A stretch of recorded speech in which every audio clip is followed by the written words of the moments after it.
तो छत्तीसगढ़ में चुनाव नजदीक है। ऐसे में चुनावी बिसात बिछाने में भारतीय जनता पार्टी और कांग्रेस पूरी तरह से जुट गए। भारतीय जनता पार्टी में एक हफ्ते के दौरान 2 बार लोगों का पार्टी में प्रवेश होता है। अब बीजेपी दावा करती है कि भाजपा की रीति और नीति से प्रभावित होकर लोग पार्टी से जुड़ रहे हैं। वहीं मुख्यमंत्री भूपेश बघेल ने भारतीय जनता पार्टी पर तंज कसते हुए कहा कि ये सभी पहले से बीजेपी के प्रशंसक और समर्थक रहे हैं। बीजेपी ने अपनी पार्टी में प्रवेश कराकर झूठी वाहवाही लूट रही है। क्या है मामला, इस रिपोर्ट में देखिए।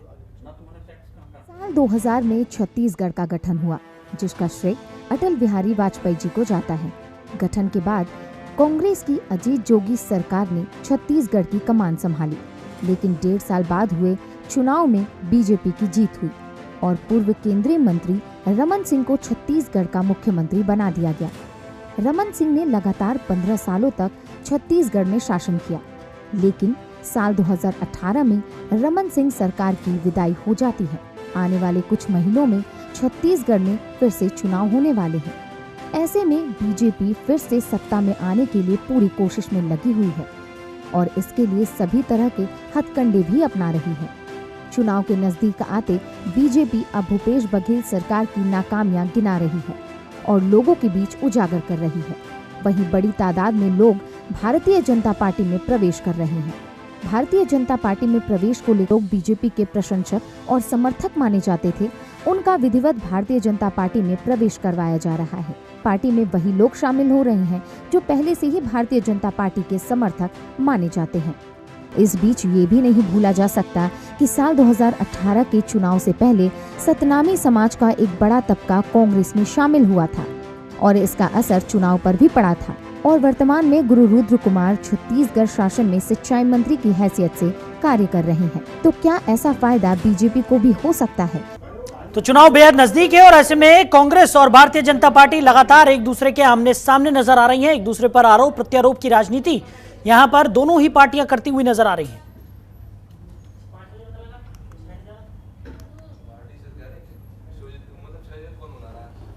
तो चुनाव से पहले राज्य में सियासत जोरों पर है। बीजेपी के दांव पर कांग्रेस का पलटवार देखने को मिल रहा है। सीएम बघेल ने बीजेपी पर तंज कसा है। बीजेपी का कोई फायदा नहीं होने वाला, ऐसा सीएम भूपेश बघेल का कहना है। तो इसी पर करेंगे चर्चा। कुछ खास मेहमान हमारे साथ जुड़ गए। निशिकांत पांडे प्रवक्ता है भारतीय जनता पार्टी, वो हमारे साथ चर्चा में साथ निभाएंगे। अनिल चौहान प्रवक्ता है कांग्रेस के, वो भी हमारे साथ चर्चा में जुड़ गए हैं। आप दोनों ही मेहमानों का बहुत स्वागत है जनतंत्र टीवी में। सबसे पहला सवाल निशिकांत पांडे जी आपसे, जिस तरीके से भारतीय जनता पार्टी का दामन कई लोगों ने यहां पर थाम लिया है और भारतीय जनता पार्टी का जो कुनबा है वो लगातार बढ़ता हुआ नजर आ रहा है, ऐसे में भारतीय जनता पार्टी तो दावा कर रही है कि आने वाले चुनाव में भारतीय जनता पार्टी का बहुत फायदा होने वाला है, लेकिन कांग्रेस की तरफ से यह कहा जा रहा है कि भारतीय जनता पार्टी के पास कोई मुद्दे तो बचे नहीं है। अब वो लोगों को अपने साथ शामिल कर रही है और वो वही लोग हैं जो पहले से ही भारतीय जनता पार्टी के साथ थे। ये सिर्फ दिखावा है और कुछ।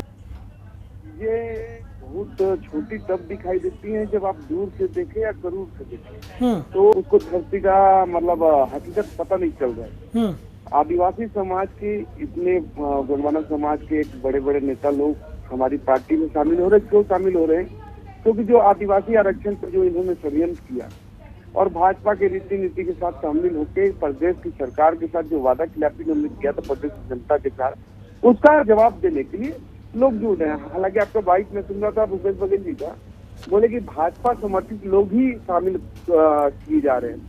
माफ कीजिएगा, अभी कुछ दिन पहले तक कलेक्टर रहे कोंडागांव में, तो वैसे लोग भी सम्मिलित हो रहे हैं। और आपको जो बात कहनी है, कांग्रेस पार्टी इसको मतलब स्वागत तो कर नहीं सकती ना, वो तो ओपोनेंट पार्टी है, लेकिन वस्तुतः स्थिति घोषणा पे मिला था शराबबंदी पे, बेरोजगारी भत्ता पे, वृद्धा पेंशन, विधवा पेंशन, ये करेंगे वो करेंगे, सिंचाई का रुकना कर देंगे। और जो अभी तक जो बोर के कनेक्शन का पैसा जमा करवा लिया, उनको बोर का कनेक्शन अभी तक नहीं मिला। तो ऐसी स्थिति में क्या है, पीएम आवास जिसका खा गए, तो क्या वो कांग्रेस पार्टी को वोट देने वाली है? नहीं देने वाली। लेकिन विषय क्या है कि छत्तीसगढ़ के संसाधन को विस्तृत तरीके से लुटवाने वाले भूपेश बघेल जी आज अगर भारतीय जनता पार्टी का जनाधार, देखिए साहिल जी है, उसमें कुछ सम्मिलित होता है तो एक अलग विषय होता है। विपक्ष में कोई पार्टी है और उसमें कोई सम्मिलित होता है, उसका इंट्रोस्पेक्ट अलग होगा। मूल्यांकन के हम आदिवासियों की हित की बात कर रहे हैं, तो क्यों गोंडवाना समाज के लोग और बाकी आदिवासी 349 लोग कल ज्वाइन किए और ये तो सिलसिला अभी चालू हुआ है। अभी तो देखिए आपकी कैसे कैसे चीजें बदलती है और बनती है। लेकिन कांग्रेस पार्टी के प्रति जो आक्रोश प्रदेश की जनता में है, उन्होंने मन बना लिया है कि इस भ्रष्टाचारी सरकार को, निरंकुश सरकार को उखाड़ के फेंक देना। जी ठीक है। अनिल चौहान जी भी हमारे साथ जुड़े हुए हैं, प्रवक्ता हैं कांग्रेस के, उनसे भी उनके विचार जान लेते हैं। अनिल जी, निशिकांत जी को आपने सुन लिया और भारतीय जनता पार्टी लगातार ये दावा करती हुई नजर आ रही है कि विपक्ष में रहने के बावजूद उनके साथ जो लोग हैं वो लगातार जुड़ते जा रहे हैं, चाहे वो किसी भी समाज के हों। दूसरी तरफ तो घट रहा है। बस्तर में इन्होंने एक आध खाता खोल लिया था, एक आध सीट इनको मिली थी, वो भी उपचुनाव में हार गए। उपचुनाव जैसा चुनाव और सहानुभूति के बाद भी भारतीय जनता पार्टी का हारना इंगित करता है कि बस्तर के आदिवासी, बस्तर वनांचल के लोग भारतीय जनता के साथ नहीं है। उसका कारण है, देखिए, जिस तरह से 65 वनोपज की खरीदी हो रही है, जिस तरह से नक्सल उन्मूलन हो रहा है, जिस तरह से सामूगा जो शासकीय भूमि पर भी वन है उनका अधिकार होगा। और पूरे हिंदुस्तान में छत्तीसगढ़ अव्वल है सामुदायिक वनाधिकार। और कांग्रेस अपने एजेंडे को लेकर चल रही है, घोषणा पत्र के वादों को पूरा कर रही है, उसके कारण भारतीय जनता पार्टी बौखला गई है। अब बड़ी समस्या ये है कि इनके पास ना कोई मुद्दा बचा है और चेहरा तो कोई है ही नहीं साहब। रमन सिंह को आगे करना नहीं चाहते, चंद्राकर जी कभी कुछ का कुछ बोल जाते हैं, कभी राक्षस कह देते हैं, कभी कुछ। बृजमोहन जी अलग खेमे में चलते हैं। और बड़ी बात यह है कि जनाधार वाले नेता जो हैं, चाहे नंद कुमार साय हो, चाहे ननकी राम कंवर हो, चाहे दूसरे नेता हो, विष्णुदेव साय हो, इनको पार्टी ने अलग साइडलाइन कर दिया है। अब स्थिति यह है कि नंद कुमार साय जी तो पार्टी ही छोड़ चुके हैं। अब भारतीय जनता पार्टी कोई मुद्दा नहीं मिल रहा है। पिछले 5 वर्षों से अपने इसी कमरों से बाहर नहीं निकले भाजपा के नेता। अब इनको लग रहा है किस मुद्दे पे चुनाव लड़े। तो जब ये कहीं फेल होती है तो नए नए सिगुफे ले आती है। जैसे देखिए, आप कर्नाटका में चुनाव हारे और अगले 2-3 दिन में प्रधानमंत्री जी आ गए, बोले 2000 के नोट अब बंद होंगे भाई।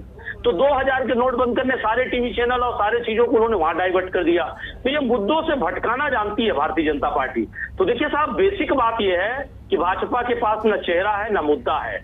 अब ये लोग उन्हीं नेताओं को जो इन्हीं के यहाँ पहले से थे, इनकी विचारधारा के थे, उनको महिमा का प्रयास कर रही है।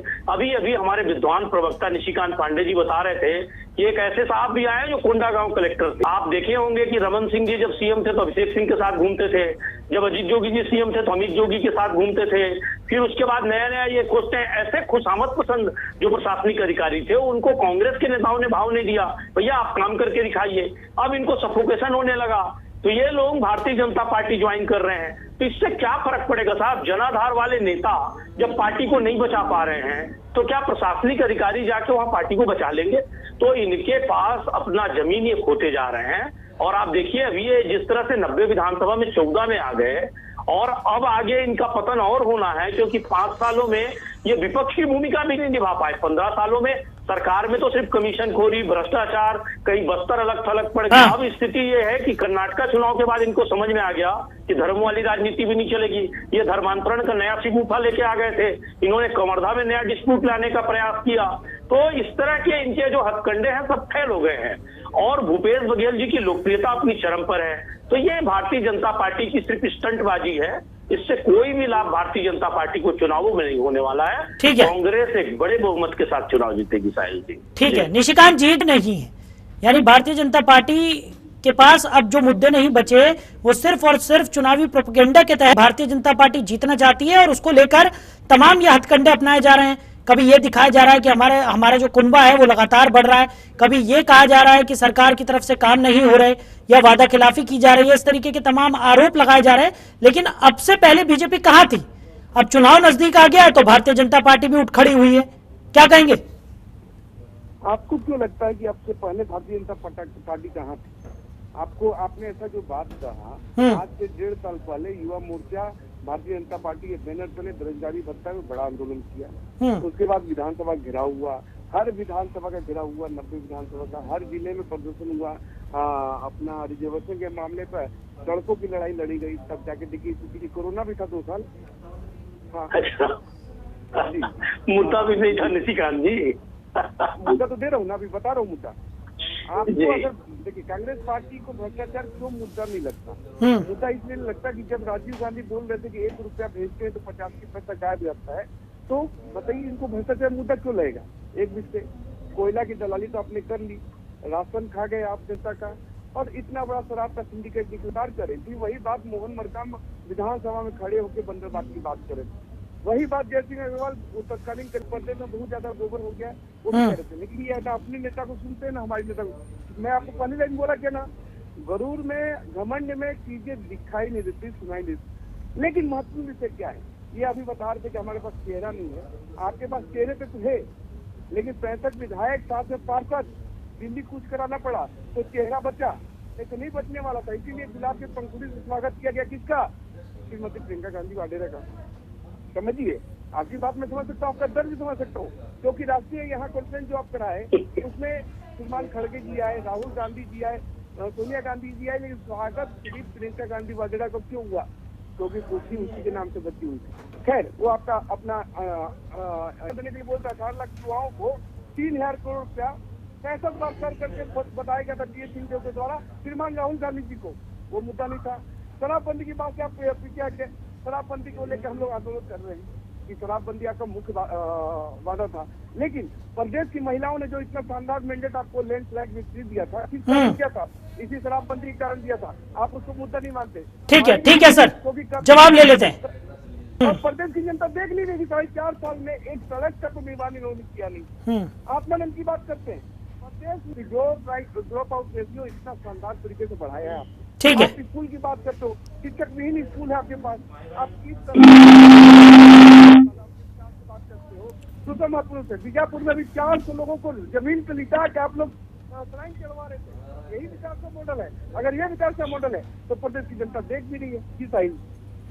ठीक है अनिल जी, जवाब दीजिएगा जो तमाम आरोप यहाँ पर लगाए गए हैं अभी निशिकांत जी की तरफ से।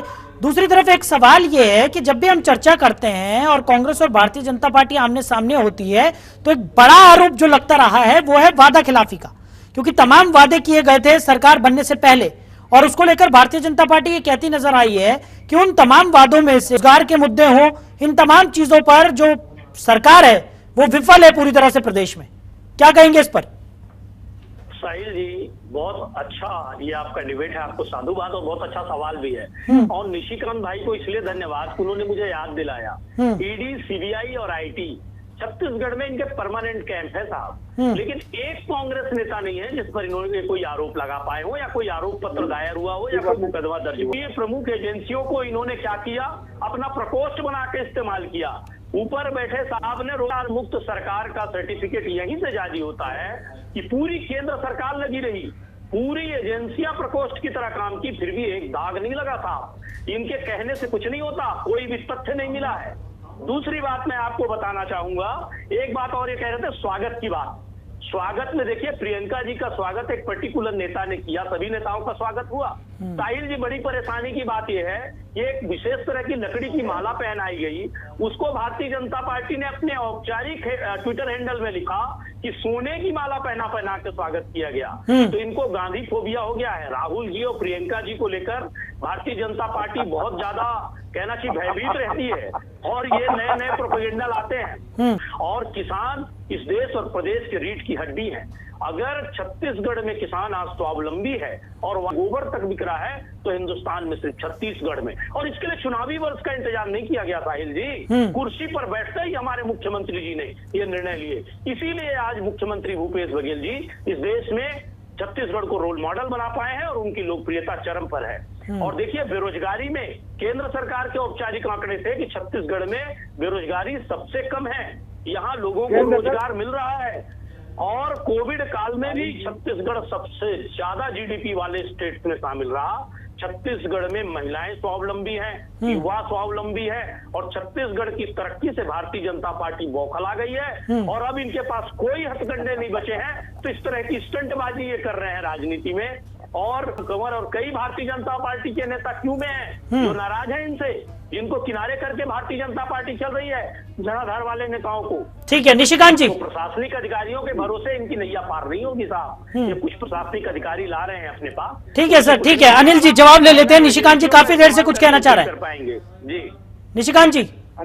अनिल जी चलिए ठीक है, भ्रष्टाचार की बात मैं तो मतलब हमारी बात तो आप स्वीकार नहीं करेंगे। मोहन मरकाम जी ने विधानसभा से आते, आदिवासी का सम्मान तो आप कर नहीं सकते। सीएम स्वयं अपने दरबार में उनको डाक लगाते, दूसरा विषय, अरे निशी के खिलाफ एक उदाहरण मेरे को बता दीजिए कि सदन में कोई नेता बोला हो। जब छत्तीसगढ़ को बारदाने नहीं मिले, रेलें बंद हो गई, तो 9 सांसद भारतीय जनता पार्टी के हैं, लेकिन किसी ने मोदी जी से सवाल नहीं पूछा। निशिकांत जी, ये कांग्रेस की खासियत है कि मुख्यमंत्री हो या प्रधानमंत्री, उससे सवाल कांग्रेस के विधायक और सांसद पूछते हैं। आपके यहाँ दमनकारी नीति है, हमारे यहाँ लोकतंत्र है। निशिकांत जी, ये उसका उदाहरण था, आप उसको गलत वे में लेके चले गए। अनिल जी, दमनकारी नीति क्या है? सीताराम केसरी वो फोन निकाल के फेंक दिया था, कहाँ से फेंका गया था, आज तक उस बेचारा दिखा नहीं। दमनकारी नीति तो बाद में चर्चा कर लेंगे। अनिल जी, मेरा विषय रखिए। निशिकांत जी, दमनकारी नीति सिर्फ एक है कि जब कोई केंद्रीय नेतृत्व के खिलाफ सवाल ना उठा सके, सवाल ना उठा सके। ठीक है, एक एक करके सर, समय बहुत कम है। कुछ अधिकारियों व्यापारियों का पकड़ा है, तो भैया इसी दफ्तर में क्यों कांग्रेसी जाके वहाँ हल्ला प्रदर्शन कर रहे हैं? चोर मचाए चोर का कहानी यहीं से तो शुरू होता है। आपको क्या भाई साहब, सबके घरों में घुसोगे तो शोर तो मचेगा, किसी को सोने बैठने नहीं दोगे, बुजुर्गों को परेशान करोगे, प्रताड़ित करोगे। जब प्रदेश के संसाधन को लूटोगे तो ऐश्वर्या राय तो आएगी नहीं। अरे भैया, तो मुकदमे कायम करिए ना, कोई गैर कानूनी काम हुआ है तो एक मुकदमा कायम ना होना तो दुखद है ना। आप प्रकोष्ठ बना रही है सीबीआई, ईडी, आईटी को। यही मतभेद की बात। तो टीएस सिंहदेव कहाँ बैठे हैं वो तो आप भी देखो ना साहब। आप जो बोल नंद कुमार साहब की, तो आपसे अनिल जी एकदम हृदय से एक सवाल ठीक है सुनना, जल्दी से एक सवाल 10 सेकंड कि नंद कुमार साहब के प्रोफाइल का एक भी व्यक्ति आपके कांग्रेस पार्टी में पूरा पश्चिम उत्तर तक में कोई भी है तो बताना 45 साल में जो इतना बड़ा प्रोफाइल को अपने पास रखता है, उसके बाद उस व्यक्ति का अगर महसूस करता है तो राम जाने दी। अब इसका जवाब देना, एक व्यक्ति नंद कुमार साहब के प्रोफाइल का आपके पास हो, जरूर जवाब देना। जी अनिल जी जल्दी से जवाब दे दीजिए, समय बहुत कम है। क्या पूछ रहे थे निशिकांत जी? नंद कुमार साहब जी के प्रोफाइल का कोई नेता हमारे यहाँ है कि एक नेता? अरे निशिकांत जी, कांग्रेस के पास एक से एक, चाहे मोहन मरकाम को ले लीजिए, चाहे आप कई सारे ऐसे नेता हैं, मैं कितने नाम गिनाऊं, एक से एक दिग्गज नेता है। देवती कर्मा जी हैं, बड़े बड़े नेता हैं। और अगर नंद कुमार साहब को आप बड़ा नेता मानते हैं साहब, तो खो कैसे दिया आपने? इतने बड़े जानकार वाले नेता की आपने इतनी उपेक्षा क्यों की? उसको पार्टी छोड़नी पड़ गई। समीक्षा तो आपको करनी है साहब। हम तो नंद कुमार साहब जी को ससम्मान लाए हैं, हमने कोई प्रलोभन नहीं दिया आपकी तरह। हम सिर्फ उनको कहना जरूरी है, भारतीय जनता पार्टी। चलिए ठीक है जल्दी से। ठीक है अनिल जी, निशिकांत जी, ठीक है सर, ठीक है। माफी के साथ आप दोनों ही मेहमानों से गुजारिश है, समय की कमी के चलते हमें इस चर्चा को यहीं विराम देना होगा। आप दोनों ही मेहमानों ने अपना कीमती समय हमारे साथ साझा किया, इसके लिए आप दोनों का ही बहुत शुक्रिया। तो साफ तौर पर जैसे जैसे चुनाव नजदीक आ रहा है, भारतीय जनता पार्टी और कांग्रेस के बीच की जो रस्साकस्सी है वो और ज्यादा खिंचती हुई यहां पर नजर आ रही है। और साफ तौर पर देखने को मिल रहा है कि एक दूसरे पर आरोप प्रत्यारोप की राजनीति भी यहां पर जोरों शोरों से होती हुई दिखाई दे रही है। एक तरफ भारतीय जनता पार्टी का कहना है कि उनका कुनबा लगातार मजबूत हो रहा है, तो दूसरी तरफ कांग्रेस आश्वस्त है कि भारतीय जनता पार्टी कुछ भी कर ले, लेकिन कांग्रेस की सरकार एक बार पुनः प्रदेश में अपना परचम लहराएगी। तो फिलहाल हमारी इस खास पेशकश में इतना ही।